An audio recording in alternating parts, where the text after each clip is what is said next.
নমস্কার প্রিয় দর্শক বন্ধুরা, রিতাস কিচেনে অনেক অনেক স্বাগত জানিয়ে আজকের রেসিপি নিয়ে চলে আসছি। আশা করি সকলেই ভালো আছো, আমিও ভালো আছি।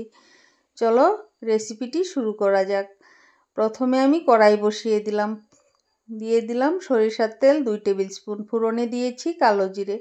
এবার দিয়ে দিলাম ভেন্ডিগুলো আগা পিছা ফেলে দিয়ে আমি কেটে নিয়েছি। এবার নুন দিয়ে দিলাম হাফ টিস্পুন হলুদ গুঁড়ো, দিয়ে দিলাম হাফ টিস্পুন শুকনো লঙ্কার গুঁড়ো। এবার খুব ভালোভাবে নেড়ে চেড়ে ঢেকে দেব প্রায় 10 মিনিটের মতো। বন্ধুরা, এই অসময়ে দেখো বাজারে কচি কচি ভেন্ডি বেরিয়েছে, নিয়ে এসছে। একদম কচি ভেন্ডিগুলো খেতে দারুণ হবে। এবার ঢেকে দেব। ফিরে আসলাম 10 মিনিট পর। দেখো একদম ভেন্ডিগুলো সেদ্ধ হয়ে গিয়েছে, একদম মজেও গিয়েছে। এবার একটু নাড়িয়ে চাড়িয়ে নিচ্ছি।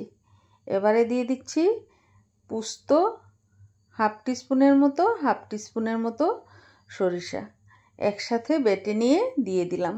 সাথে দিয়েছিলাম 2-3টে কাঁচা লঙ্কা, এক টুকরো আদা একসাথে বেটে নিয়ে দিয়ে দিয়েছি। এবার একটু নেড়ে চেড়ে নিচ্ছি। এবার দিয়ে দেব মালাইটা।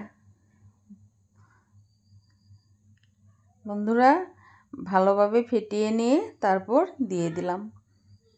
এইভাবে একবার মালাই ভেন্ডি তোমরা বাড়িতে বানিয়ে খেয়ে দেখো, জাস্ট অসাধারণ হয়েছিল বন্ধুরা খেতে।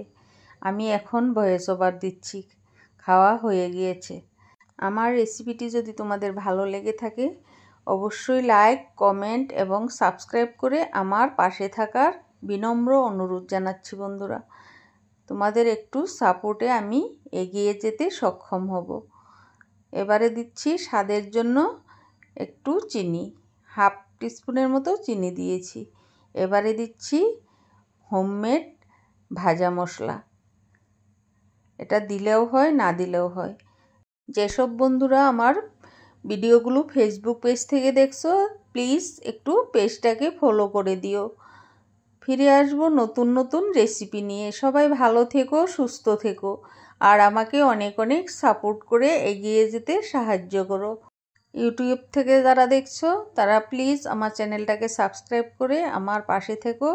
পাশে থাকা বেল আইকনটি অবশ্যই ক্লিক করে দিও, যাতে নোটিফিকেশনগুলো সবার আগে তোমার মোবাইলে চলে আসে। বন্ধুরা, আজকের রেসিপিটি কেমন হয়েছে আশা করি কমেন্টে জানাবে তোমরা। ধন্যবাদ।